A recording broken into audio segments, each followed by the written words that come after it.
Манас оюндардын максаты өзүңүздөр билесиздер, что 4 жылда бир жолу боло турган бул улуттук эң чоң деңгээлдеги спорттун түрү. Бул Манас оюндардын максаты бирден бир ушу кыргыз эли илгертен бери ата бабаларыбыз ойноп келген салт санааны, улуттук оюндарды дүйнөлүк деңгээлге чыгарууга чейин максат коюлган нерсе. Анткени бул ар кайсы убакта, ар кандай жашоодо дагы биздин улуттук оюндар унутулган эмес. Ата бабалар тоодо болобу, ойдо болобу бардык жерде ойноп сактап келишкен. Бүгүнкү күнү ушуну бир тартипке салып дүйнөлүк деңгээлге биздин спорттун түрлөрү боюнча да кээ бир спорттор дүйнөлүк деңгээлге чыкты. Бул абдан бизден чоң жетишкендик. Ошону колдоо иретинде эле жаш балдарды спортко тартуу, кыргыз элин спортко тартуу, санаабызды, салтыбызды сактоо максатында бул дагы ошо өтүп келатат. Бул Манас оюндары дагы ыйман адеп маданият жылына арналган. Андан тышкары 31 августта Кыргыз Республикасынын эгемендүүлүк күнүнө карата дагы байланган. Ошол себептен бул абдан чоң иш-чара, чоң мелдеш деп айтсак болот. Көкбөрү боюнча айта турган болсок, бул 4 жылда бул бир жолу болуп атат Манас оюндары. Кыргыз Республикасынын көкбөрү боюнча кубогу бул жыл сайын 31 августка карата өтүп келген иш-чара болчу. Ошол себептен бул жолкусун ошо клубдук командаларга уруксат бердик. Анткени курама команда бүгүн өзүңүздөр көрүп атасыздар, Астанада дүйнөлүк чемпионатта катышып финалга чыгып отурат. Ошол себептен Кыргыз Республикасынын көкбөрү боюнча кубогу бул Манас оюндарынын алкагында өтөт. Бул Манас оюну деп аталып калган себеби буга чейин Манас оюндары Спартакиада деп, улуттук Спартакиада оюндары деп аталып келген. 2012 жылы өкмөттүн буйругу менен Манас оюндары деп аталган. 2013 жылы биринчи жолу Манас оюндары деп Манас оюндары оюну өткөн. Ар бир 4 жылда бир Манас оюндары өтүп турат. Манас оюндардын бул эмне себептен 4 жылда бир өтөт деген себеби, бул 4 жылда өткөн себеби азыр биздин көп улуттук оюндарыбыздын көбү спорттук чоң деңгээлдерге жетип атпайбы? Чемпионат Азия, мир болуп атат. Ошого байланыштуу бу жерде жакшы месте алган балдарыбыз мастерликтерди толтурушат. Тренерлерибиз эмгек сиңирген машыктыруучу деген наамды алат. Ошон үчүн ар бир областтын өзүнүн ушунчалык кызыкчылыгы болуп, улуттук оюндарды жогорку деңгээлге жеткизүүгө аракеттери күчтүү. Өзүңүздөр көрүп отургандай мына жылдан жылга 4 жылдын ичинде азыркы быйыл 2-3 жаңы спорттун түрү кирди. Кудай буйруса эмки 4 жылдан кийин мындан дагы көп спорттун түрлөрү кирет деп мен ишенем. Себеби дегенде кыргыз эли бул илгерки эл, ошон үчүн кыргыз элинин мындай улуттук оюнга кызыгуусу өтө зор. Башка мамлекеттерде улуттук оюндары бар, но биздин кыргыз элинин улуттук оюндары өтө чоң мааниде да.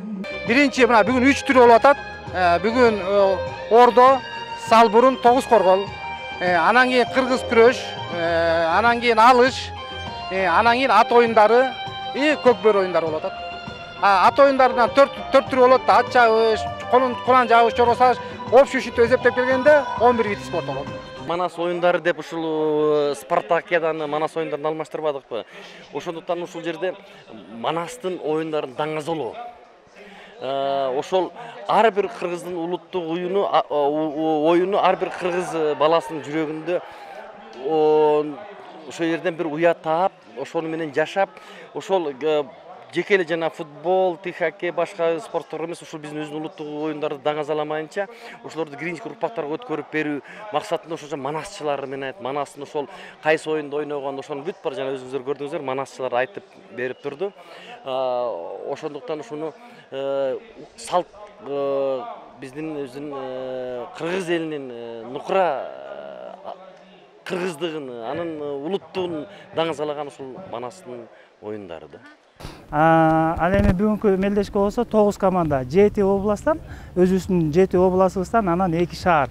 Ош шаары менен Бишкек шаары кошулуп, 9 команда, 9 жаат болуп оюн башталды. Кудай буйруса мына бүгүн жаңы баштадык.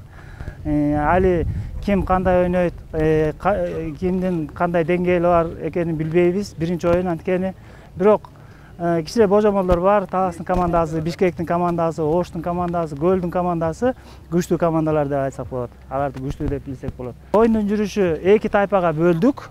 2 тайпага, командаларды 2 тайпага бөлдүк. Бир команда бир жаатында 5 тайпа, бир жаатында болсо 4 тайпа болду. Ошентип тайпанын ичинде айлампа түрүндө ойношуп, анан айлампа тайпа бүткөндөн кийин тикелей тикме деп стык деп коет эмеспиз орусча, ошондой орусчалап айтканда, ошондой немеде системада ойнотобуз. Азыр эми эле оюн башталды, биринчи оюн. Оюнчулардын деңгээлин айтып кетсек, бул оюнга Манас оюндарына азыр мындай эле көрүнүп турат, оюнчулар абдан каты дайындангандыгы. Бишкек шаарынын курама командасы жөнүндө айтып кетсек, буга чейин 2013-жылы ойноп, финалга барып, финалда Талас областынын курама командасы менен биринчи, экинчи орунга ат салышып, алардын аты туруп кетип, биздин командабыз экинчи орунду ээлеп калган. Азыр буйруса деп турабыз, ушу команданын дайындыгы абдан жакшы. Бул жерде биз сбордо болдук, 10 күн. Команданы абдан каты дайындадым деп ойлойм. Буйруса биринчи орунду алганга аракет кылабыз деп ойлоп атам. Көгүлтүр Ысык көлдүн жээгинде мынакей бүгүнкү күнү Тогуз Коргоол улуттук оюнун көрүп атасыздар. Бул жерде Тогуз Коргоол боюнча Манас оюндары жүрүп жатат. Катышуучулар негизинен бардык региондордон келип катышып атат. 7 областтан 404 баладан ошондо 8тен катышып атат. Бишкек жана Ош шаарынан. Бардыгы болуп катышуучулардын саны 72. Ушул 72 оюнчунун ичинде 3 жигитибиз жана 6 кызыбыз жакында боло турган 2-синен 9-на чейин боло турган Астана шаарындагы дүйнө чемпионатында катыша турган оюнчулар дагы ошондой эле бирдей укукта бул жерде ойноп жатышат. Түзүлгөн шарттар абдан жакшынакай болуп атат. Эрежедеги анча-мынча өзгөрүүлөр менен биз оюнчуларды тааныштырдык. Оюн кызуу жүрүп жатат. Албетте бул оюнда күчтүүлөр тандалат. Бул оюндар башталганга чейин жерлерде эрежеге ылайык, мурунку биздин жоого ылайык жерлерде тандоолор өткөн. Ошол тандоолордо алдыңкылар келип катышып атышат. Бул дагы бир жолу Тогуз Коргоол оюнунун биздин республиканын аймактарында жакшы өнүккөн жөнүндө кабар берип турат. Эрежелердин ичинде өзгөрүүлөр ушул. Мисалы Тогуз Коргоол оюнунда мурун жанагы үйлөрдө жаткан корголдорду колуң тийип кетсе, ошону жүрөсүң деген бир кандайдыр бир мажбурлоо сыяктуу нерсе бар эле. Азыр андай эмес. Ошол корголдорду алып алып, аны эсептеп туруп кайра ордуна коюп коюуга акысы бар болду. Ошондой эрежелер бар. Андан башка дагы кандайдыр бир талаш тартыш маселелер болсо, азыр 10дон ашык 12 калыштар иштеп жатабыз.